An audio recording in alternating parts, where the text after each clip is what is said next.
is an Unspoiled Network podcast.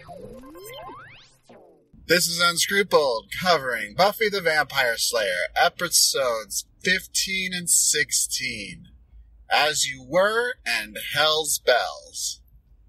In these episodes, 2 breakups, 3 fuckings, 1 cool wife, 1 bad husband. Sister, our lip shits. Welcome to Unscrupled.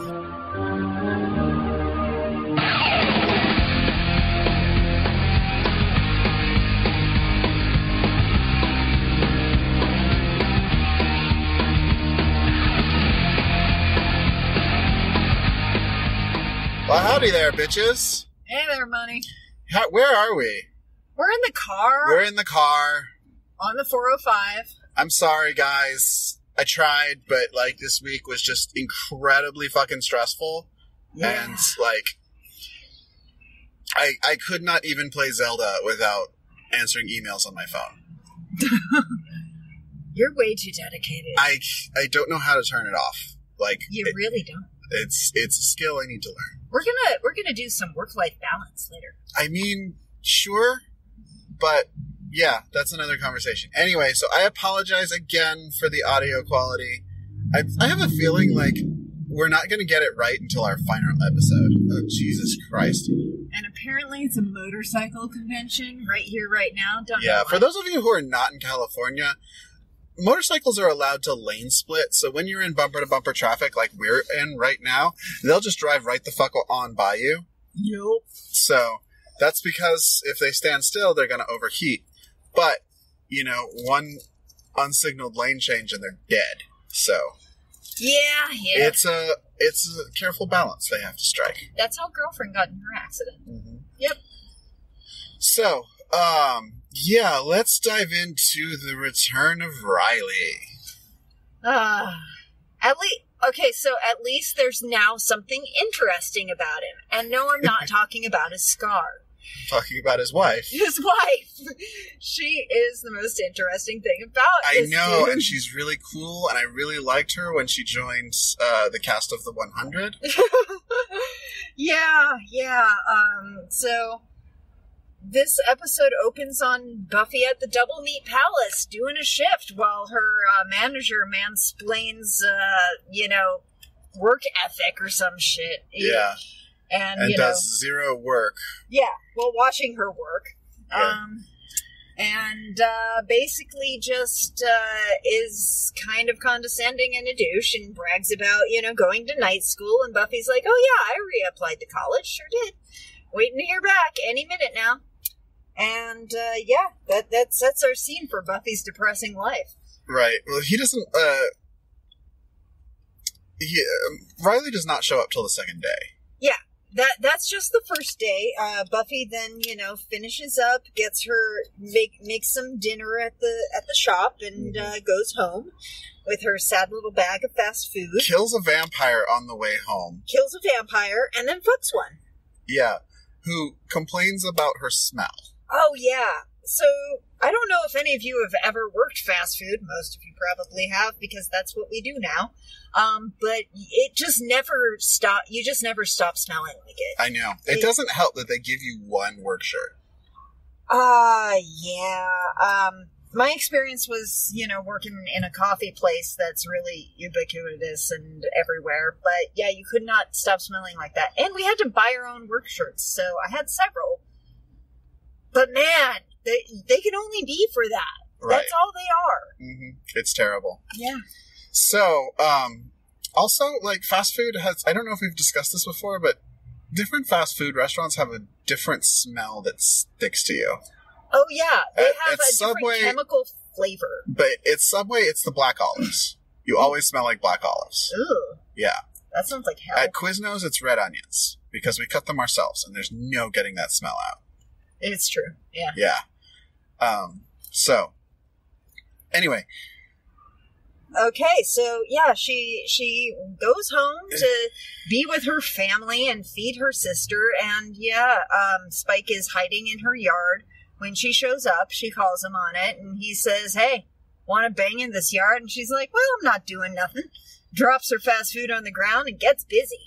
I really hope that's St. Augustine grass and not buffalo grass. Because buffalo grass, like, for those of you who have lawns and you are in a position to replace your grass, you really should go with buffalo, especially if you live in a dry climate, because they require a lot less water. Unfortunately, they are a lot less squishy under your toes. This is true. Yeah. So if you want, like, that springtime thing where you go outside and you don't have a dog who shits in the yard and you want to feel the grass between your toes, you want St. Augustine for that. All right, then. I'll keep that in mind, should I ever have a lawn again. Or if you ever fuck outside. That's true, yeah. Like, I'm just going to bring a blanket, but, Buffy wasn't planning ahead there's the squishiness beneath the blanket you have to worry about, too. Oh, that's fair. So, buffalo grass is kind of prickly and feels like slightly squishier hay. Okay. Good to know. Not unfuckable, just not your first choice, That's fair, yeah. Okay. I'm just now flashing back on every time I've ever had sex outside, and I'm finding the theme is standing up. Yep. lot of doing it standing up. Right. So, yes, she fucks Spike. She goes in the house and tries to present dinner to Dawn, and Dawn's like, ew. Yeah. Well, let's be fair to Dawn, especially for a 15-year-old girl. She had a really well-rounded and polite refusal of this pile of grease. Right. She's just like, Buffy, I really appreciate it, but I just can't eat that stuff anymore. Mm-hmm. And Buffy's chill. Like, they had a really good communicative episode there, and I just want to acknowledge it, guys. Yeah. It was actually really mature of both of them, and Buffy is saying, I'm doing everything I can, and it's not enough, and Dawn says, I'm getting what I need, even if you're not providing it. Yep. Or you're not providing it all, and it's like, we're both not pleased with this, but we're doing it. Yep. So. Takes a village to raise a Dawn. Right. And her village is, for the most part, there, and she's doing okay. Willow comes out, and Willow and Dawn are getting ready to go to the Bronze, which Dawn asks Buffy's permission for in an actual adorable way, and not just like a lame, like, really, Dawn is on point for being a good teenager in this episode. I just really got to give her chops. Right. Usually she's such a whiny pain in my ass. Yeah, I mean, I wonder if they're toning her down because everyone hates her. They might have been. Because that was still, like, networks still do focus grouping everything to shit. Yeah. And, yeah, it would not go amiss to make Dawn more likable. Mm-hmm. But there you go. So Buffy decides to stay home with her stench. And Dawn and Willow go to the Bronze, where Xander and Anya are doing some wedding planning and bickering. And, Anya is like, I get the policing, or not the policing, the bickering about the wedding stuff, because that shit's stressful. Oh, yeah. But I am not here for Anya policing Xander's eating habits. That's fair. Sorry, we're under a bridge, guys, and so the motorcycle had a little echo effect. It wasn't either of us farting, I promise.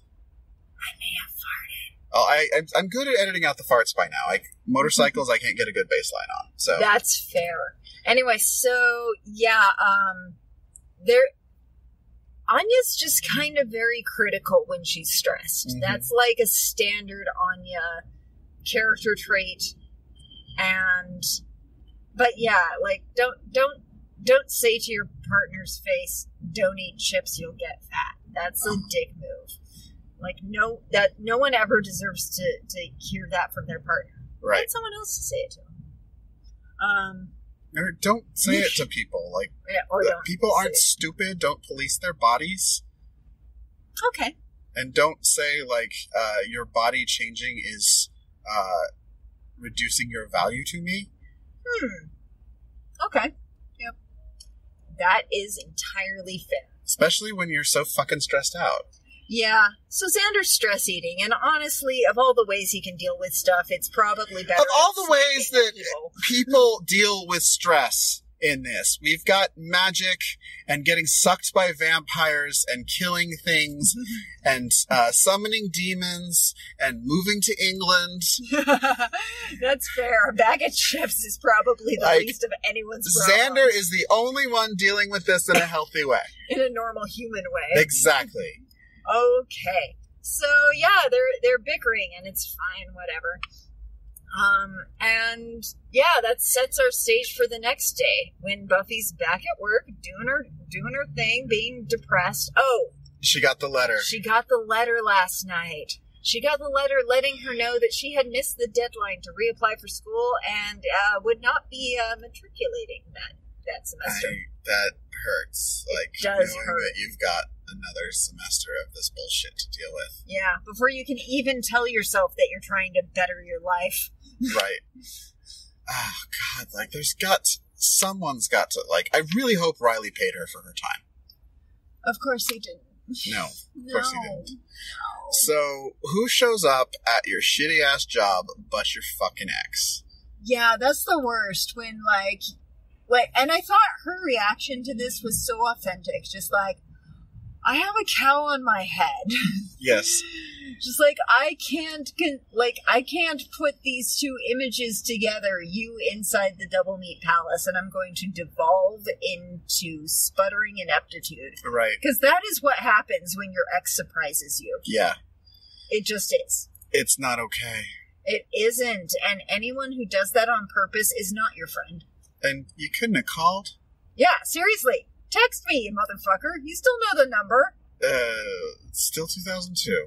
We had texting. It sucked, but we had it. We didn't have secure texting. Okay, fine. But yeah, he could have called the house phone. Yeah. Or he could have, shown up at her house where she's not, he clearly had to do some research to find out that she worked there. Seriously, I mean, it's not one of her... He could have waited in the cemetery where she walks through every night. Mm-hmm. He knows this. Yeah, so he's got a mission, and she immediately quits on the spot. Yep. Which I hope sometime in your life you have that. Oh man, what a fantasy.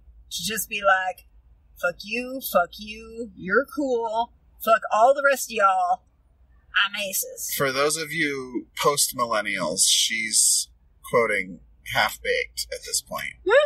I've never actually seen that movie. People but you've seen that clip, or you've heard people quote it. Yeah.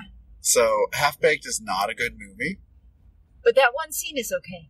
I mean, it's apparently Dave Chappelle wanted to do a lot more taking on of how shit really worked, but then a lot of studio interference turned it into a stupid buddy movie. Okay. Yeah. That's fair. Yeah, that happens. Because, the plot is that they start selling weed because they need to raise bail for their friend who has killed a cop. By killing a cop, they mean he went out to buy munchies, and there was a cop's horse outside, and he didn't know that the horse was diabetic and fed it Funyuns. Oh, no! Yeah. But he's charged with murder of a cop. Yeah, you can see the shell of a real thoughtful movie in there. Yeah. When you watch it. Yeah. So I can see how there's a lot of places it could have gone profound and wasn't allowed to. Exactly. Yeah, that's fair. But yeah, I really want to do that. I really want to quit on the spot someday. So I've done that a couple times, and I've never been fuck you. Especially when I quit my telemarketing job, I just walked out, and that feels really good. Because there's really not anyone you could say fuck you to. Yeah. Because the people overseeing you are not the same people who were overseeing you yesterday. You have no idea. This giant maze of people. Wow. And all you know is that everyone's higher up on the rung than you. That sucks. Yeah. Yeah.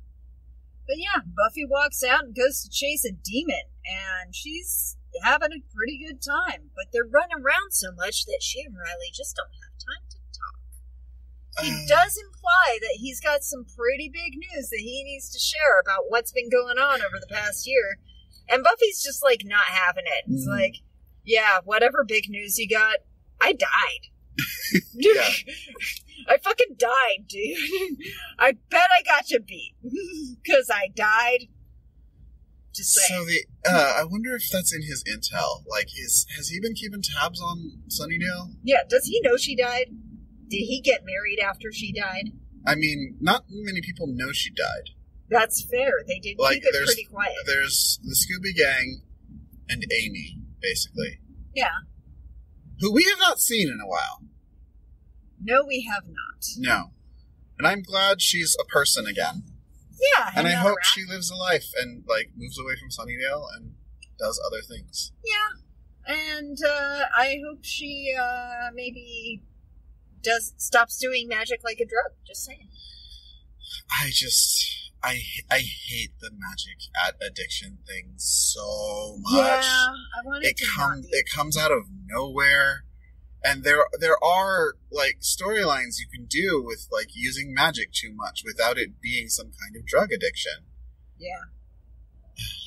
But don't you know, kids, drugs are bad. And I said what I would do if I was a witch. Like, I'd be working on how to get people high without the side effects, without the bad parts.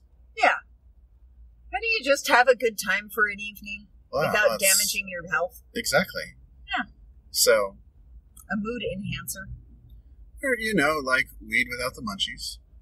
I love the munchies. That's well, the best you use, part of like, weed. yeah, but a lot of us don't. A lot of us don't want to eat an entire, like, packet of hamburger buns with peanut butter on them, okay? Sometimes it's Nutella. Yeah. Okay, so fine. Anyway. Or without the paranoia, you know? Most of the paranoia has been bred out of the stuff we use. Yeah. Okay, so American Beauty lied to me and told me that was like $2,000 a gram. That was 20 years ago. I know. We're old. We're so old. Anyway.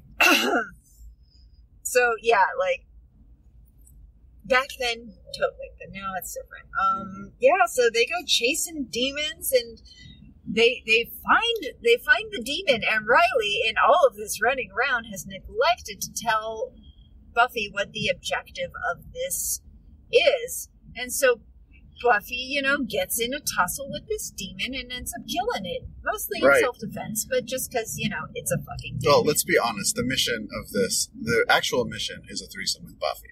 Oh, yeah. I mean, that's totally why that was here. Like, that was such threesome vibes there. Oh, yeah. I mean, smoking hot wife. Like, seriously smoking hot. And just a little on the Futch side. Yeah, just a little butch. Just enough Futch. She's more Futch to me. What is Futch? Femme butch. It's like the femme butch scale. Oh, we call that soft butch. Soft butch? Well, the way I was raised. I'm slicing it right down the middle. Okay. So Futch is the center point. All right. So, yeah. Yeah, so he's fucking married. Yeah. To this woman named Sam. And here's what, like, they need to do their math better. Mm. They've been married a year.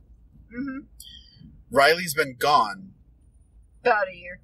A year and a little bit. Yeah. So when Sam says it took him forever to get over you, that's not true. Because they were dating for a significant amount of time, at least a couple months before getting married. Which means he immediately had to jump into Hot Sam's sleeping bag. Yep. Right off of Buffy. Which worries me because that means that she might be Rebound Sam and he could break her heart. Yeah. Although she'd probably just kill him. I hope she would. I mean, I'd respect Riley that doesn't choice. Deserve it, but still I wouldn't be sad about it because I nothing him. Yes. That's fair. I also nothing him. He's like cornflakes. But here's what sucks. What? When you need to hate someone because you're jealous. Mm-hmm. And they're the best. Yes! Oh my god, I hate it when my We had the same thing going on with the Gruselug. Yes, I hate it when my ex dates someone who's just nice. Yeah. And, like, genuinely kind and awesome. It's like, how the fuck am I supposed to hate you, motherfucker? And it just pisses you off more when they're awesome. There's a country song about this, and it's amazing. Really? Yes. What's it called? I'll think of a reason later. Is it sung by a woman? Yep. Okay, good. Yep. I don't like male country songs. Okay, that's fair. Just like especially since 9/11. That's totally fair. Yeah, I only listen to 90s country. For a reason. Like, yeah, I've heard some, like, country music fans say, yeah, like, shit went really downhill with 9/11. Yeah, there was a hot, like... What happened to 5 country years. songs about women killing their husbands? Like, bring that back, please. Well, the Dixie Chicks got in a little trouble. And, yeah.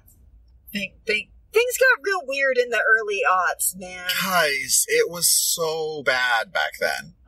Any of you who are, like, young and don't remember what the hell the world was like before... All right. And how weird it was in that time. Man, was it weird. So when I was working as a substitute teacher in San Antonio before I left for Connecticut, Yeah. it was like 2005. Okay. Like, this is just as everyone's starting to realize that George W. Bush is a piece of shit. And by everyone, I mean Texans. people on cable news, because everyone else already knew he was a piece of shit. Oh, okay, cool. But, like, I go to this elementary school, and it's like... Strangely, it's a few blocks from the elementary school I first went to when I started school. Huh. I'm like, this is really close, and the old one's still there. But I look at it, and I'm like, I look up the date of when it opened, because it's like they have the little case with the trophies and shit, and it's like Right. a picture of the groundbreaking, and it opens in January 2002. Oh, shoot. So, like, Yeah. 3 months after the attack. Everything is red, white, and blue. Ah. Everything. Like, all the tiles, all the cinder block walls, like the fucking doors. And there's, their mascot is the Patriots, and it's painted all over the floor, everywhere you go. And there's so much American flag paraphernalia, and I'm like, it's really... What's the word? It's the terrible, disgusting version of surreal. Oh, yeah. So surreal encompasses that, but it's kind of... The way I think of it is a very particular flavor of dystopia. Mm-hmm. It was authoritarian dystopia as opposed to the, like, fucking shit show dystopia we have now. Uh-huh. But yeah, the early aughts, it really was surreal, but it was a nationalist surrealism. Right.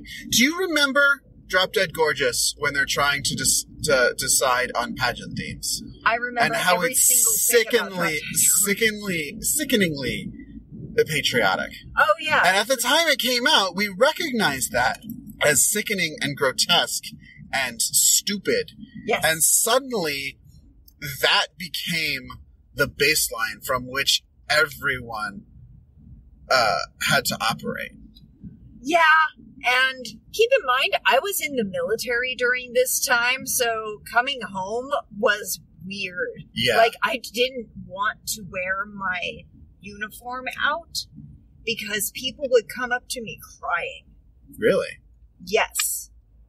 It was weird. Now there's the right wing has a really weird thing they're doing lately where, like, if there's any group of them, they'll just start applauding police officers for no reason. Like, That's so fucking creepy. Isn't it? Yes. Oh my god. And it's clearly a fuck you to Black Lives Matter. Oh yeah. Like, you're not supporting the fucking policemen's union. Well, okay, so a lot of them really do support the police, but it's because they're white and have never seen the police as the enemy. But they don't support the police union and them getting paid. Oh, okay, then, Fuck them. fuck them. Like, they want their police to kill people, they just don't want them to get paid for it. And that's kind of the attitude I got during this time as a member of the military, because I noticed that my pay was staying pretty steady, and our benefits were staying pretty steady, and the shittiness of the way we lived our lives was staying pretty fucking steady. But, lots of people liked us more, and that was nice, but I wasn't seeing a big increase in military discounts. I wasn't seeing any kind of actual appreciation. I was seeing a lot of those fucking magnets, those yellow ribbon magnets on a lot of cars. appreciation based around getting people to notice that you appreciate the military. Yeah, it was all performative appreciation. None of it had any tangible impact on my actual life as an active duty sailor in the United States Navy during a time we were fighting 2 wars. Right. I wonder if the captain's pay went up. No, because everybody's pay is published. Okay. You can tell how much everyone gets paid by how many years of service they have and what their rank is. There's a chart. So everything's pretty fair as far as that goes, but it's not about the the actual pay you get in your bank account. It's about how nice your workspace is. So, like, we started noticing that certain offices on base had a lot of new carpeting and new furniture and just plush as all get out. Mm-hmm. And certain other spaces on bases didn't have shit. And it became kind of obvious that we weren't where the money was going. Right. Oh, and we got new missiles. Also, there's there was this whole thing about, like, this is one of the reasons, like, The Daily Show was really on their game about this time. Oh my God, it was the time of The Daily Show. Are you kidding? But there's one thing they were really bad at, and that was, like, diagnosing. Small towns started saying everything was for terrorism prevention, because that was the only way they could get money. Yeah. So, like, there's these Minnesota towns that have these giant lakes, and, like, people need rescue on lakes and tiny little fucking islands. You need to replace the boats so that they still fucking float. So they would say, yes, this is for preventing terrorism on the lake. Oh, that's brilliant. It was so fucking weird. That's so brilliant. You know, you see, like, those of you who are too young to remember how fucked up things were in the early aughts, like, we should do an oral history of the early aughts. We really should, because I just remember being so afraid all the time. And, I mean, I am now, but it's a different flavor. Yeah. Back then, it really did feel like we were marching toward a nuclear apocalypse, and also we were in some kind of authoritarian nightmare, where any minute now the right wing was going to declare some kind of martial law and round up all of the dissidents and homos. Oh, and they compared the homos and the feminists to Al-Qaeda, which was fucked up. Oh, yeah. How did that stick? Anyone who did not agree with the most right wing of the right wing was automatically against America. It was bananas, you guys. It was fucking bonkers. Also, we are really off topic. I don't know how the fuck we got here. Well, the military got mentioned, and it's the early odds. Yeah. And that's the thing that also kind of bugs me about these episodes. It's like, yes, Riley has carte blanche to go hunt monsters in South America. No, he doesn't. He's a lieutenant in the army. His ass would be in Iraq like everybody else. Actually, then we were in Afghanistan. We weren't even to Iraq yet. I don't think he's army. Well, I think he's some SD6 type bullshit. He's CIA then. Yeah. And let me tell you what they don't have in the CIA, lieutenants. Oh, I don't think he's actually U.S. government. Huh. In fact, yeah, I think he's like Torchwood. They're doing. I don't know Torchwood. I was talking about Alias. Remember when we covered the first season of Alias and they lied to her and told her she was a CIA agent? That's fair. And yeah, she's not even paid by the government. Right. Yeah. And I'm not convinced that Dr. What's-Her-Name was actually U.S. government either. That's fair. It was suspiciously well funded in terrorism times. So. Yeah. So yeah. Where the fuck are we going? Okay, so Buffy kills the thing. Yep.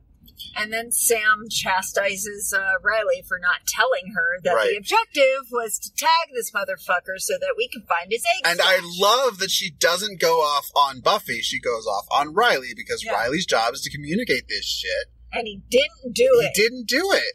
Yep. It's like, this is the last time I trust you to do these things. Exactly. Yep. So later on, they decide to split up because they have to track down the eggs. They do have to track down those eggs. And they have some intel that says that someone called the Doctor has acquired the eggs and is trying to unload them. But we don't know to whom. apparently these eggs are weapons of mass destruction. When they hatch, they're little demons you can like lob into an enemy's pack and just let them eat the people. Yeah. Fun. So they do call in the war on terrorism, as it was so dubbed in that time, up a little bit, which, you know, I appreciate. Nice little nod to the fucked up reality we had. But yeah, that's pretty much all we find out about these things. They're eggs, they're bad, they have demons inside, and some bozo has them and is trying to sell them to other nations. Right. Whatever. So Buffy goes to see Spike. Because, yeah, they're supposed to be patrolling, so of course she's got to get her some dick. She's got to get her some Spike's little Spike. Is it, though? Anyway. Probably not, but... Anyway, so I really want to know what you think this was. Did she want to get caught by Riley? Yes. Okay. I think so, too. I think she needed to burn that bridge and never see Riley again. Yeah, she was feeling kind of hurt that he got married, and, you know, we all have that. She had, like, let's remember where Buffy is right now. Yep. She was feeling like she could do better, you know? Yeah. She was I feeling... just need the chance to try. Right? And she cared for Riley, and things worked with Riley, but she wasn't satisfied by Riley. Right. And she, like... Ultimately, I think when she's running out to find Riley, she's sort of making the decision that, like, yeah, Riley isn't everything that I want, but he's good enough. Like, this was her saying, yes, I will settle for you. You mean when he left the first time on the helicopter? Yeah. Okay. So, she's like, okay, well, now I have I've lost this comfortable, safe relationship, but now I have a chance to do more. And since then, her life has fucking fallen apart. Like, her mom has died, she's dropped out of college, she's got a sister she didn't used to have. You know, her best friend is a fucking drug addict. Yeah. She's working at a goddamn fast food place. She's got no money. She's got no institutional support. She has no more Giles. Like, everything has fallen apart for her. And Riley is seeing that. And also, she can't have Riley, because not only is Riley married to someone who is more entertaining than Buffy and has her shit together more than Buffy, but, like, she also can't hate Sam, you know? Because Sam's just nice. So she's got to set this bridge afire somehow. And there is one way to do that, and that is get caught fucking another fucking vampire. That's totally true. Yeah. And yeah, Riley did make sure to mention that he had to check in on some contacts. Yep. And we all know that means threaten Spike. Yeah. Like, he made it like a hobby. Yeah. Yeah. So Buffy goes over and goads Spike into giving her that, you know, undead seed. And yeah, just stays the night apparently, sleeping on top of a sarcophagus that does not look comfy, guys. Yeah, and that's the thing, is like, Spike actually has a fucking bed. Yeah, it's downstairs. Just Right. go there. But Spike doesn't take Buffy down there because that's where the eggs And she are. doesn't object because she wants to get caught. Yep. She's like, yeah, let's be obvious in your crypt. I mean, it's semi-private. It's fine. Also, guys, Bitches was telling a story, but, like, I'm going to tell you a story about this drive we make every day. So, we have discovered the best blankets ever. There's Sherpa on one side and that kind of faux wool on the other, right? And they're super comfy and they're super warm, right? There is one of those by the side of the road every goddamn day. And it's so sad. He points it out, but I'm usually, like, on my phone or something, so I'm like, what fucking blanket are you talking about? Jesus Christ. Yeah. And it's there every fucking day. So I'm like, and we drive in the carpool lane and it's all the way over the left. So if I've kind of decided, if we get to a point where, like, it is actually bumper to bumper stop traffic, I'm going to just reach out and take it and put it in the wash. It has been rained on. So? It's gonna be so gross. Well, that's why you put it in the wash on hot. It's gonna be moldy and smell, and sorry guys, I can't deal with trash becoming a thing again. Okay. Like once it's trash, then it's forever trash. Okay. It takes a lot of work. I'm not actually going to do it, you know? It's just sad to see it on the side of the road. I take you at your word. There have been too many times you've said something just ridiculous and then gone and done the thing. Oh, yeah. I do that at work a lot. Right? So I'm not gonna be like, oh, he was just being silly. No, you will fucking do some crazy ass shit, and I'm not gonna take that kind of chance. So, back to Buffy. Yeah, back to Buffy. Riley wants to see, Spike's lair. Yeah. And what do you know? No need to go down there. It's the fine. Eggs are there. Totally there. Not even hidden. And the eggs start to hatch. Yeah, they do, because he did not refrigerate. He did not, because Spike is not competent. And Buffy makes a point of saying that Spike is not competent. And, Spike is not competent enough to be the doctor. And she's not wrong, because Spike makes exactly 0 successful transactions with these eggs. Okay, that's fair.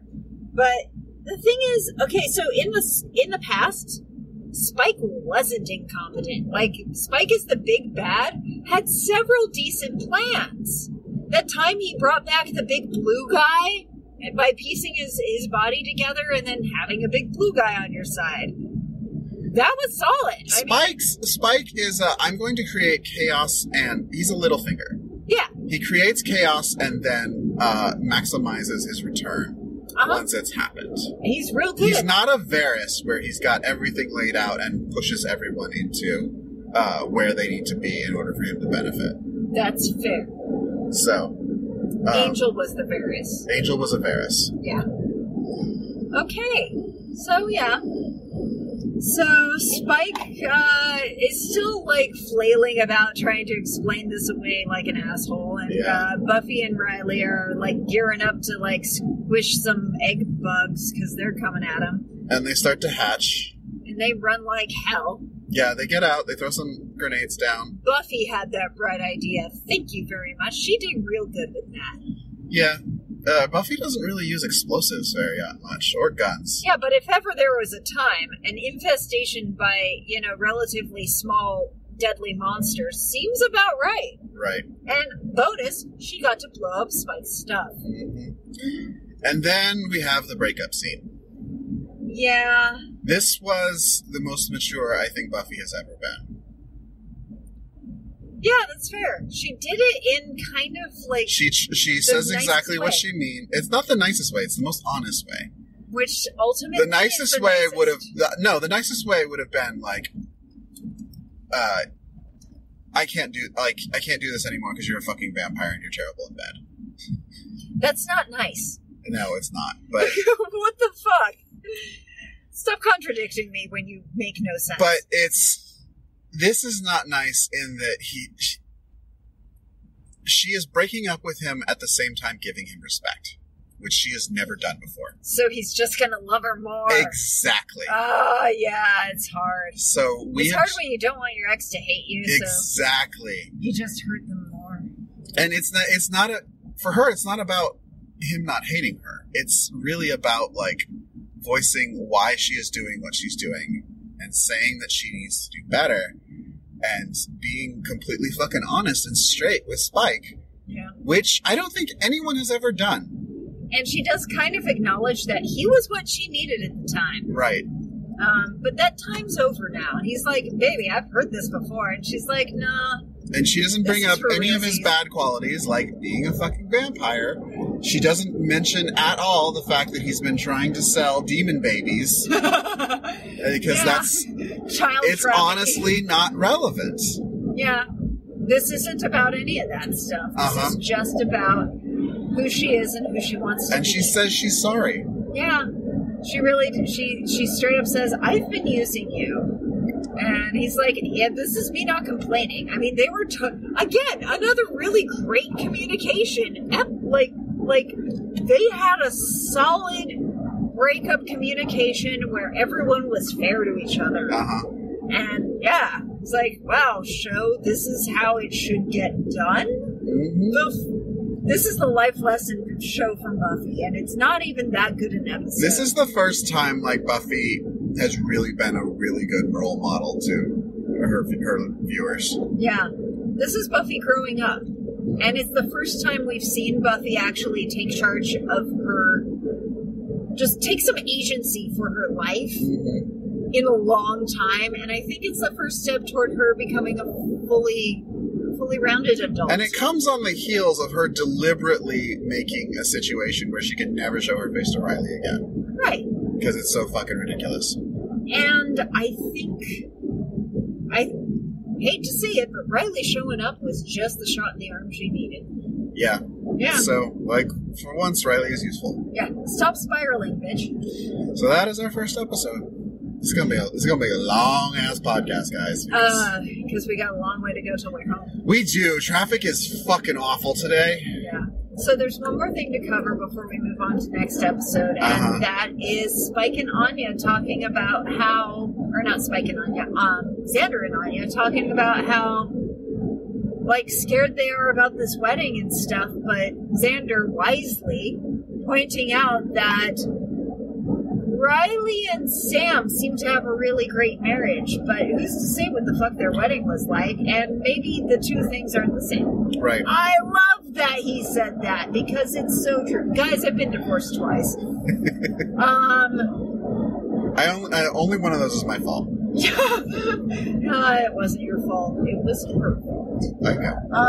But yeah, I've been through this thing where you're trying to plan the party and you're fighting about that because there is no way to plan a wedding where you have to mix your families and not fight about it. And they're really showing that pretty well. But Xander comes up with the most awesome thing that's totally true. The wedding is not the marriage. Right. It isn't. You can have the best wedding possible, and I've seen some, and then get divorced 3 months later. You can have an awful, awful wedding, and I've seen those too, and have a really awesome marriage. They're two completely separate things. One just marks the start. Yeah. So yeah. All right. Now we get into the actual wedding. Yeah, I want to know what you thought of this episode, because when I figured out that it was this one and you were going to be watching it on your own, I'm like, man, he's going to be pissed off. No, let's talk it through. Okay. So, like, let's remember that people not getting married at the last minute was a big thing in the 90s and early aughts. Like, that kept fucking happening. Yeah, a lot of... So I kind of thought that's where this might be going, especially, like, how brief our glimpses into Xander and Anya's relationship at all are. How do you mean? We had one song about how they're scared. Yeah, but we see them together all the time, and they're always interacting, they're always kind of bickering, and that is something that is scary. That moment where you realize, this thing I used to find cute is now fucking annoying. What if everything I used to find cute is going to become fucking annoying? What if I hate this person in a year or 2 or 10? But you know my position on getting married in your 20s. Don't do it? Don't do it. Yeah. And, like, you straight people, the 4 of you who listen, you guys have a break because, like, you actually have, like, biological clocks to worry about there. And if you're planning on having kids, some of you lesbians, like, you might want to take that into consideration, too. But all things being equal, don't fucking get married in your 20s. Yeah, if you could possibly avoid it. Financial stability, figuring out who you are. I know there's more figuring out to do on the other end of your 30s, but, like, still have a lot of that done so that you're not figuring out who you are and what your relationship is when you change who you are. Yeah, because there does come a moment in everyone's life where you realize you can be whoever the hell you want. All you have to do is just think about that and stop reacting to things. Right, and, like, also having been through the time where, like, you're super broke and stressed out, and, you know, like, I'm fine with long-term relationships starting in your 20s, but, like, actually doing that legal thing that is incredibly expensive and painful to sever. Yes. Don't do it. So just be in your 30s. Yeah. 30s All are of you a perfectly nice time to be a queers who are listening. Yeah. And, again, those of you, all four of you straight ladies who are listening, and your cats. and their boyfriends that are in the car and aren't allowed to change the channel. And also their cats. Yeah. That's my advice here. But so, yeah. So yeah, it's down to the nitty gritty. It's time. It's the day, and the first thing we get faced with are bridesmaids' dresses From hell. They're pretty bad. I've seen worse though. Yeah. I've totally seen worse. Willow is especially disparaging about hers. Buffy gets to have a slightly different cut on her dress, rendering it less awful than Willow and Tara's dresses. I actually saw some strategery from Anyanka on this. Yeah. Willow's a redhead. Ooh. She's gonna fucking rock anything green you put her in. That's And fair. you do not want her upstaging the goddamn bride. That's fair. Yeah. So, yeah, the dresses are pretty bad, but they're not too bad. But they have to whine about them because that's your bride as a bridesmaid. Right. Guys, I don't know if you've ever been in a wedding party, but being a bridesmaid is a fuck ton of work. Holy crap. Like, you have to be everywhere early. You have to be taking care of the bride and making sure that her emotional state is level. There's all kinds of party favors and table settings that you have to help with. Not just help setting them out, help creating those motherfuckers. There's parties that have to get planned and people that have to get ferried in your car. And at the last minute, you're going to get sent out to buy card chalk or something equally inane. Right. It's a lot of money and it's a lot of work. So make sure you're asking people that really care about you as a person to do this, because it's a big favor they are doing you. Make no mistake, this is not an honor you are bestowing upon them. This is a favor you are asking. Exactly. Yep. Wedding parties. They're hard. Right. So let's go through the jobs that everyone has. Okay. So Dawn's job is basically ushering. And she does it with aplomb. Yeah, she's doing pretty well. Willow doesn't really, Tara seems to be on the I'm going to handle the bride and keep all bad things away from bride. Because that's Tara's, job in general. She's a nurturer. Uh-huh. Yep. I'm not entirely clear what Willow was doing this whole time, but we actually did get a whole lot of Willow this episode. Yeah, there was a point where she and Tara were helping with the dress and kind of playing footsie underneath it somehow. I don't know. They were having a moment under the dress. And meanwhile, Anya's oblivious, which is adorable. So I'll go with it. It's also this was supposed to be their first wedding as a +1. There's a 7-minute slowdown in 4 miles. Hear that, guys? There's a 7-minute slowdown. In 7 minutes, we're gonna be talking. That was a really stupid joke. Yeah, it was. Why did you go jump on board that bid? I rely on you to pull me back from these things, bitches. Sometimes I have to support you. All right. Where the fuck were we? Anya and Tara under the dress, popping out. Okay, baby, you are ready. You're gorgeous. Let's maybe have a wedding. All right. So the backdrop here is that Anyanka. This bothers me the same way that Willow crying at the end of season 1 bothers me. Okay. We have never seen Anya's friends. Yeah, she kind of has lost touch with a lot of them since becoming. Well, I don't agree with that. That's not true. In that Anyanka operates on a very different time scale. When's the last time we hung out with Christina and Bill? My birthday. Right. Yeah. So that was 9 months ago? Something like that. So extrapolate that to 1,000 years. Okay, fair. Because, yeah, I feel like, if I saw Christina and Bill at a party next week, it'd be like, oh, hey, nice to see you. It's been a little bit too long. We should hang out soon. Yeah. For Anyanka, that's she's only been gone a couple few years. decades. Yeah. Yeah, it's gonna be probably another 30 years before anyone actually notices that she's not around so much. Exactly. I'll bet a lot of her guests didn't know she was human. Wow, that's fair. Okay. But yeah, we've got a lot of familiar faces at this wedding. We've got DeHoffrin, we've got, what's the Lady Vengeance Demon's name? Halfrig. Halfrig. And, who's DeHoffrin? DeHoffrin is her boss. Her former boss. Her old boss. Okay. Yeah. And, various other folk, and they're explaining these demons away by saying they're circus folk with some skin conditions. Yeah. And that seems to be working out okay. There's a certain level of, self-enforced deniability that everyone is taking on to get through this day. We do find out in this process that Xander's family is also full of monsters, but they're monsters that we're kind of used to. All right, but there are two people I want to bring up on Xander's side of the aisle, though. Go for it. Okay. One of them is Droopy Face. Okay, they're, with the ears? Yeah. That's Clem. Yeah. Clem is on Xander's side, and he's also one of the guys that came to Dawn's birthday party. Yes, he was also... He might have also been at the kitten poker game. Oh, okay. Yeah. So he's been around for a while. But he has made enough of an impression that he gets an invitation and he counts as Xander's side. I liked that.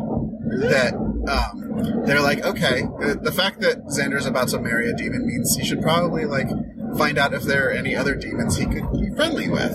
Yeah, just kind of get used to the culture. The other is Xander's cousin. Okay. And she, I think, is great because she subverts all of our expectations. She's over 40. Uh-huh. She's got a really bad hairdo because that's what they did to women over 40 in movies back then. Because women under 40 are no longer sexual objects and are therefore frumpy and awful. Right. Yeah. She's fat. Yeah. But when she comes up to Xander, she says, "Hey, do you think your friend," and she's talking about a demon here, would be interested in someone who has a kid? Her concern is none of that shit I just brought up. Right. Her concern is, do you think having a kid would be a deal breaker for dating this dude? And so, more power to you, sister. I kind of love this. What little we get of her is just fucking perfect. And Xander's a little taken aback. He's like, yo, really? And she's like, hey, I'm over 40. I can't be too picky. And he's got a job. He's very nice. He's well-spoken. Mm-hmm. I see value in this man. Yeah. And it's like, wow, if we could all be so enlightened. Yeah. So... and there's no body shame on her part. She's not worried she's not good enough. She's worried that her kid might make things weird, and she'd rather not. Well, there are a lot of men who are not interested in a woman if she's got a kid, and that's one of the things that I think is legitimate to say this is more than I bargained for, mm-hmm. because I've seen it happen. A lot of guys are like, yeah, I can do this, and it's just they're not fucking ready. Yeah, if you're not mature enough to be... Or if you just don't have the brain space. That's fair. Okay. Some people, especially, if you've got your own projects, if you're dating a single mom, and this is going to go well, you are going to start parenting this kid, right? Mm-hmm. That means you're going to have to make a lot of sacrifices that you may not be ready to make. Yeah. You can't think of the kid as, oh, that's her thing. Right. It's not a hobby, guys. So, seriously, these episodes are having a lot of really poignant, good moments. I know. That's why we're going to be going on for another hour and a half. Yeah. Because that's how long... Let me check how long it's going to take us to get home. Yeah, do that. Oh, we only have 36 minutes. Hot. We better, zoom through this, because we spent a long time in the last one. Well, there's the actual plot of this episode is not super complex. I mean, right. we get to discover that Xander's family is pretty much full of trash people, especially his dad, who likes to be drunk all the time and say inappropriate shit. Right. And we find out that even though Anya's friends are demons, they seem to be fairly decent people, or at least in this setting where everyone's on their best behavior. Right. They're trying real hard to be cool and play along with this incredibly embarrassing cover story. And yeah, they're just chill, and I appreciate the shit out of that. Right. But then this asshole old dude shows up. Yeah. And he walks in and he says, "I'm Xander Harris. You need to watch this memory pensive ball." Yeah. Hey, Xander, take this unknown magic from a stranger and just do it, because that never goes poorly for you. The boy never learns. Yeah. Fuck. So, old guy beams some stuff into Xander's head that he claims is Xander's future if he goes through with the wedding today. Right. And then it flashes forward to Xander sitting in his Barcalounger because he's injured his back in a fight with that cost Buffy her life. Yep. He hurt himself and now he can't do construction. Mm-hmm.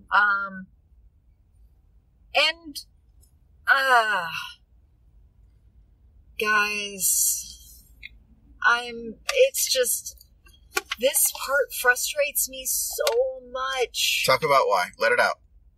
The idea that once your chosen profession is no longer within your grasp, that's the only thing you can do to help support the people you love.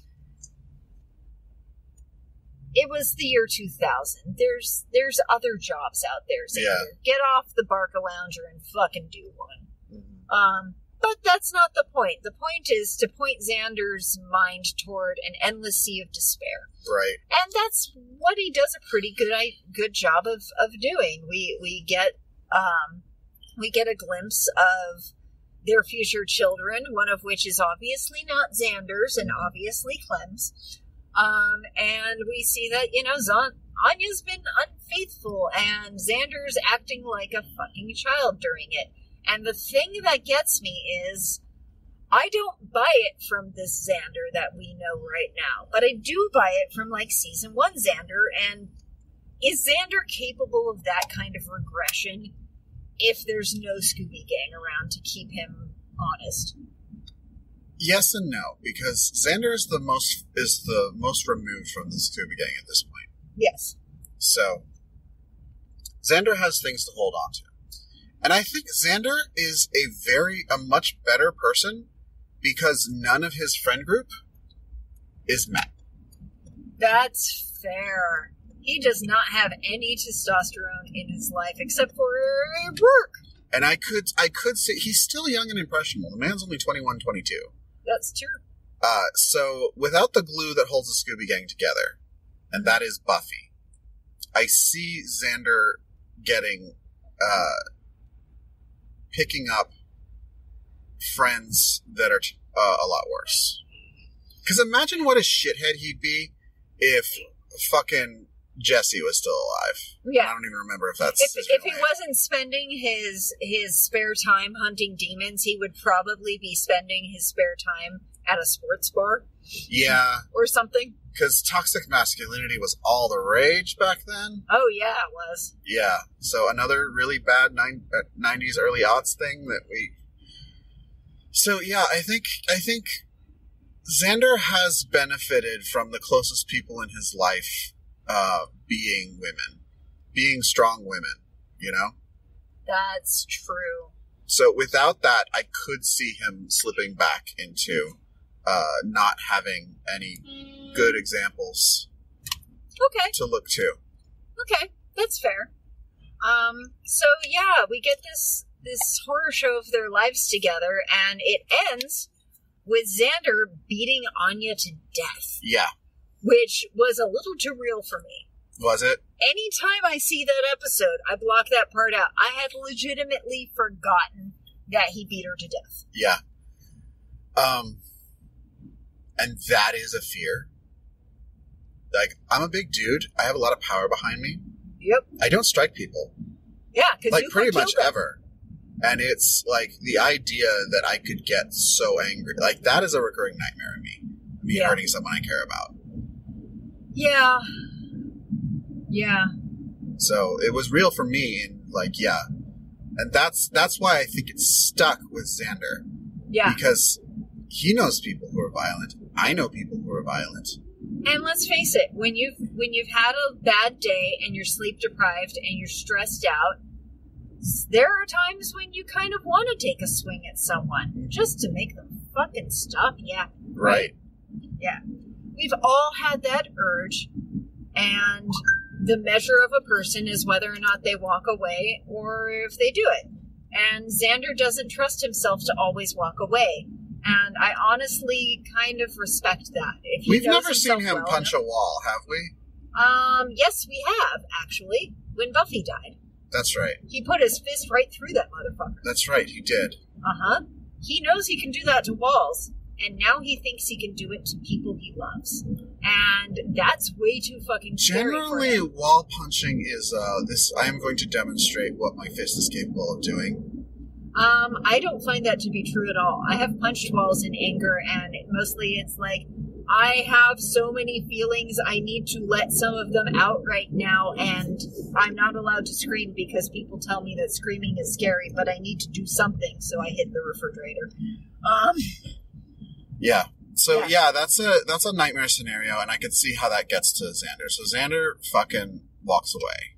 Yeah, he goes for a walk in the rain in his tuxedo, and I want to know what fucking month it is, because there's like 9 months out of the year where there is no goddamn rain in California, and this year has been especially rainy, and we've still only had maybe 10 days worth of rain the entire rainy but season. I'm just, judging, we are at episode 15, we're at episode 16. Yeah. So May Sweeps is usually an entire month of 4 or 5. So counting back, that puts us in March, where it's been really fucking rainy lately. Okay. So, yeah, he takes a walk in the rain, and when he comes back, it has been revealed to Anya that, they all figure out that this old dude is not actually Xander Harris, but rather a demon who used to be human, who was the recipient of one of Anya's vengeance things, one of her gigs. Because, apparently he wasn't so good to a woman once, so she smited him. And so now he's here to smite her back. And boy, But does no, she was granting a wish. She was granting a wish, but the wish was to smite him. Because I don't think it's fair for him to want to target her. Yeah, shouldn't he target the ex-girlfriend? Yeah. But then again, she's probably dead. It was 1914. Yeah, that's fair.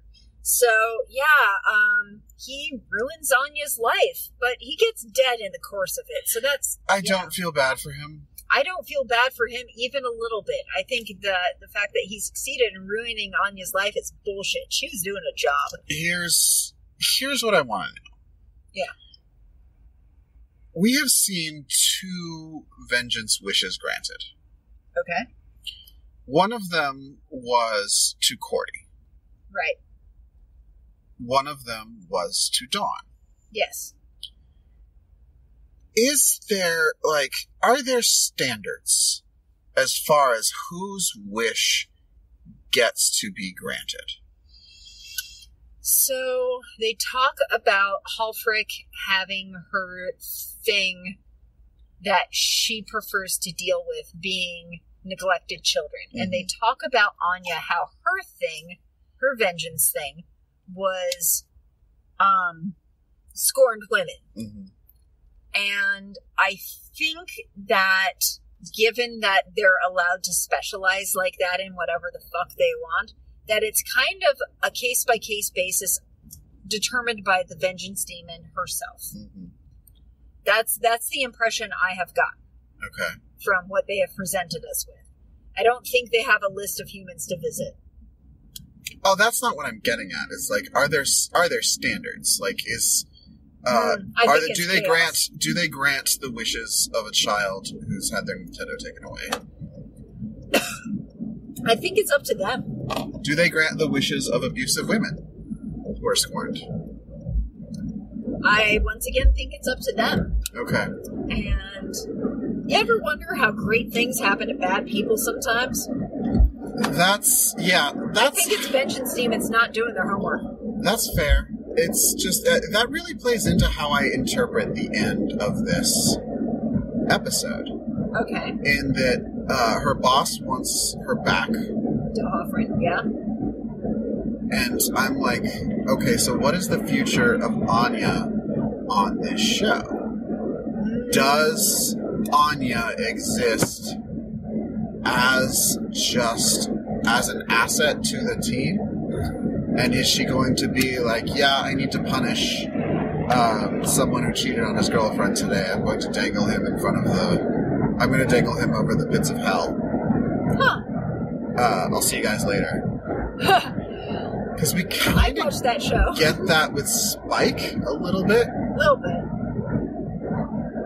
It's like, I'm gonna go lurk in alleyways. Yeah. Yeah. And to be honest, the promise of Anya has not been delivered. No. We have not gotten, like, I was super excited when Anya started hanging around a lot more. Yeah. I thought we were going to get a lot more Vengeance Demon stories and just, like, someone with the perspective of a demon. But instead, we got the perspective of someone who doesn't know how humans work. Yep. So, I'm kind of excited for this development, if it means we actually get more Anya. What I don't want is now the Scuba Gang needs to take down Anya. Well, I guess we're going to see what happens. But so what I found kind of fascinating about this is that after they beat up Demon Guy and kill him, and they tell Xander, hey, don't worry, it was all fake, Xander still bails on the wedding anyway. Yeah. And I think that it's because he realized that that darkness is inside him, and maybe he could accidentally kill Anya if things didn't go real well. Yeah. And that he is just reacting to a trauma in a moment. Okay. What do you think about it? Do you think Xander's going to change his mind later?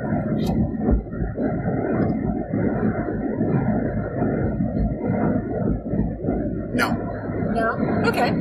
I think this is a soft exit for Xander. Huh. Okay. Like on the show? Yeah. Interesting. Because I have not seen a whole lot of Xander having fuck all to do for the last 2 years. Yeah, he is kind of just around. Sort And of. they've had to try really hard to shoehorn Xander into plot lines, like the time they had the good and evil Xander twins. Or the competent and incompetent ones. Well, it was more like competent and funny. Yeah. But yeah. So, okay. That's a fair prediction. We'll see what happens in a couple weeks. I just, like, does this show have the balls to kick off all but one man in the main cast? Huh. So, Buffy can juggle. Buffy can juggle? Yeah, remember when she was distracting the crowd? Oh, yeah. Well, I mean, she's the Slayer. She has enhanced dexterity. Yeah. So, also, there's a giant fight. Which was I kind of liked that. That was great, actually. When all of the wedding guests start fighting each other, groom side versus bride side. That was some Hatfield and McCoy shit, and I loved it. Right. And I kind of liked how the spiky demon was kind of... he was staying in character, but he was also calling Xander's dad on his bullshit. Oh, yeah. That was, like, yeah, that was really good. It's like, why are you dissing our heritage, dude? And you can hear him, it's like, well, it's not my real heritage, but I mean, it's mine. There is a heritage here that he wants to be honored. Yep. And if it can't be honored in name, it should at least be honored in spirit, motherfucker. So, yeah. Like, even though this episode makes me hideously sad, because, oh my god, the way it ends with Anya walking by herself down the aisle and crying, holy fuck, that's sad. Yeah. Like, Anya's not always the most, thoughtful of people, but she doesn't fucking deserve It's a slowdown on I-710 North that is causing a delay. Oh, shut the You fuck can up. avoid it by going via South Atlantic Boulevard, which saves 3 minutes. Shut up, If you voice. prefer to stay on the current route, tap no thanks. I said good day. Anyway. Don't tell me what to do, robot lady. So yeah, and that's pretty much what we end on. Anya standing in the middle of the damn wedding crying, and then de Hoffert coming to her in her sorrow to offer her a job. There's a 9-minute slowdown on I-710 North in 3 miles. Good timing, boys. Yeah, I don't, like, I honestly don't know what's, like, this is a big shakeup.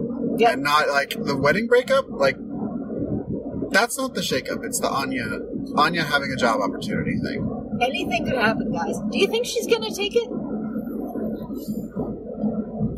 I feel like the show would be, and she would be a lot more interesting if she did. Okay. But that leaves us with no one to manage the magic shop. I think there's lots of people who can manage the magic shop just fine. Like who? It's gonna be Buffy. Anyone! It's gonna be Buffy. Anyone! It's a shop. It's like, you get your inventory, you've got your list of dangerous things, you bring people up, you tell them have a nice day. It's not rocket surgery. You need to stop saying that. Why? Because my dad is a doctor and he hates surgeons and thinks they're stupid. Also, I've actually written a paper on rocket science. So neither of them seem out of my grasp. I have a cousin who is a rocket scientist, and yeah, he's a genius, and I don't care. I'm gonna say it anyway, and I don't care what you think. All right. Can it just be to go the other way? Brain science. That's not as funny. That sounds hard, though. It's not funny. All right. Okay, guys, we're in the car. I can't read new patrons. I don't know if you guys even care at this point. I don't think they do. I've never listened to the end of an episode to hear someone say my name. Right. We probably don't have any new reviews. Guys, get on that. I want some fucking reviews. We're gonna check when we get home, and we'll apologize if there's one there. But if there isn't, I'm gonna be like, guys, please, just say something nice about me. I need the self-esteem. We need validation. Like, you don't realize that I'm trembling in a well of self-loathing because you haven't complimented me lately. And just make sure you don't spell out bitches. You have to put B in an asterisk. Yeah, like, I choose to believe that a lot of you are spelling out bitches. And then they're being censored by iTunes. And yeah. Apple is the fucking worst. Like, I get that you want, you want to have this antiquated, we're not going to curse on our thing. But you should at least tell people that their reviews have been quashed because of bad language. Yeah. Like, just give them a heads up. I actually had email address. I had to call Apple a couple of years ago, and I'm like, my listeners are reporting that they're having a problem, and they're posting reviews, and they're not being shown. And it's like, it took them like a week, and they said, "Oh, it seems like you had some reviews with poor language." And I'm like, "Okay, what was the poor language?" And they're like, we do not tolerate that here. And I was like, bitch, listen. Like, I get that you have rules, and I will tell my listeners to follow those rules. However, I need to know what rules they are breaking so that I can inform them to not break those rules. Do you get me? It doesn't help if you just nix it and don't tell them. Yes. Had they told us ahead of time that, swearing was a problem, we probably would have picked different names for ourselves. No, we wouldn't. No, we wouldn't have. But I mean, we would have had the option and been able to live with the consequences. But, yeah, not telling us, and don't tell me to read the 40-page long terms and conditions that are in 2-point font. But more, it's just their attitude. Like, Apple's entire attitude that they cultivate. Like, how dare you? Holier than thou. How dare you have a problem with Apple? Yeah. Like, how dare you? Don't you know we're the moral authority? If your iPhone isn't working, you must have done something to it. Yeah. And then, okay, that's kind of fair, because I never jailbreak my phones, and my iPhones have always worked just fine. No, it's literally at the point where if you've got lint stuck in it and you can't charge, they blame the user. That's fair. Or if there's known security issues or it's failures, they very often blame the user and make the user feel stupid when they come in and ask for help. Yeah. And then there's my experience. Remember that iPad that Natasha now has? Yeah. So, here's the thing. We were designing at the time, at my old job, a mobile app that was going to work on iPad. And I wanted to be able to do a webinar, right? So what I needed to be able to do was install some software so that I could use a mouse. I forget. Basically, I needed to do a webinar on an iPad and be able to show it. Yeah, you need to show the cursor and going on things. I go to the forums and I'm like, what are my options here? And these were the official Apple forums, and the most upvoted stuff, which I know Apple was juicing because they wanted these answers. They were like, dude, just get a netbook. That's not what iPads are for. And so I go to the store and I'm like, okay, hey, I have this technological problem. We have this for business. And I always dangle this like, maybe we should all get iPads. We could buy them from this store if you're helpful enough. Yeah. And I'm like, I want to, like, we have a webinar. We want to show up for mobile software. And how can I accomplish that? And the guy looks me dead in the eye and says, you should just hand it to them and they can see it.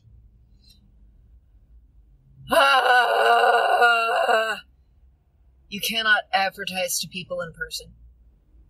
Like, yeah, I mean, you can, but you cannot advertise to 1 million people in person. Right. You can't do it. That was the moment, like, fortunately I had already bought an Apple TV, but that was the moment I decided that, like, I am never going to invest any more of my time or energy into Apple products, because this fucking attitude is toxic. It is, and it's a problem. And while I'm not throwing shade at you if you're in the Apple ecosystem, like, you need to use what works for you. There is no ethical consumption under capitalism anyway. It's so, true. But seriously, this was a point where, like, I had an Android phone, Chromecast was not yet out. Things did not really sync together, so making the jump into the Apple ecosystem seemed like a good, like, long-term investment. Yeah, because there was a time when Apple was the only system you could get that would just sync everything all together. You could, like, throw something up on the screen. That was unheard of back then. Right. Yeah. And they did pioneer it, but, like, it was very clear to me that in order to do this forever, you have to be in the Apple world and you have to spend your money on Apple shit. Yeah, I managed to only have 1 or 2 Apple devices that it's really handy how they can just talk to each other all the time. But I don't want Apple to be my life. And one of them is the Apple TV that I got. Exactly. I'm still using that same Apple TV this many years later, and it still works because I think they forgot to put in the code that... yeah, they forgot to depreciate it. Yeah, that makes it self-destruct. Mm-hmm. But I can do that because I'm an incredibly techie person and have various hacks around shit. Mm-hmm. Most people cannot have a mixed life the way I do. Right. So, we've gone on a long time, and that was a 10-minute rant about Apple. So, I'm sorry, guys. Yeah. Let's wrap it up. Yeah, so how do we want to wrap this up? Do you have any announcements? I do not. I'm not doing LostCon this year, so if you guys want to go on Thanksgiving weekend, have fun. I'm going to go on vacation. Yeah, I deserve it. We're taking this year off. We've done the last 3 LostCons in a row. We're not saying we're not doing any cons. If there are cons that want us, if there are cons that want us, or if there are cons that we just want to go to, like, maybe we won't be on a panel. But yeah, like last year we had Natasha. It was really good. Yep. But, like, Chris was con chair this year. Yeah. It was a very difficult thing, and so, like, you need a year of rest, a gap year. Yes. So we're gonna do some other stuff, and it'll be great. Mm-hmm. It'll be so great. But yeah, I've got nothing to announce. That was a long way to say I have nothing to announce right now. Yeah, I don't have anything to announce either. What is Natasha up to? Remember? Oh, yeah, we should plug our mothership. Oh, yeah. Natasha has some new stuff, and I'm super stoked about one of them. What are you stoked about? I'm stoked about Natasha, for patrons only, covering Twilight, the Twilight books. Yeah. And it's my fault, you guys. It's so my fault. Apparently, Miles is Team Jacob. Whoa. Yeah. I did not see that coming. Miles is fucking Team Meteor destroying the Earth. Not in the Twilight universe, just the actual Earth. And somehow he's on Team Jacob. That's weird. Yeah. Well, so I've hated Twilight for a really long time, but I discovered that watching the Twilight books with riff tracks on is somehow my happy place. Do you mean the movies? The movies, yeah. Watching the Twilight movies. Watching the Twilight books is just, like, so disappointing. Well, they have good covers. Like, the cover art is incredibly intriguing. It is really good cover art. Like, seriously. I don't know who they got to do their book design, but they were on point. But yeah, the Twilight books I describe them as a box of Twinkies. Like, you take your first Twinkie out and you know that it's not really food. This isn't nourishing in any way, but you're like, it's a Twinkie. I'll just take a bite and see what happens.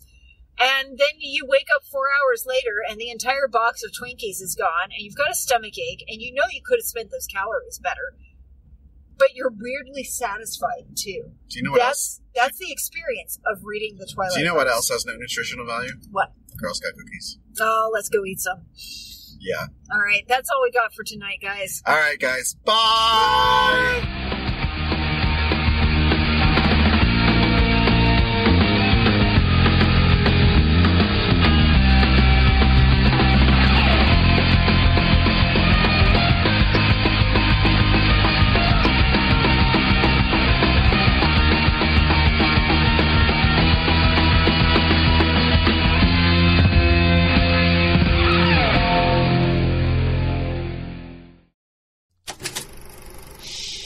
That was an Unspoiled Network podcast.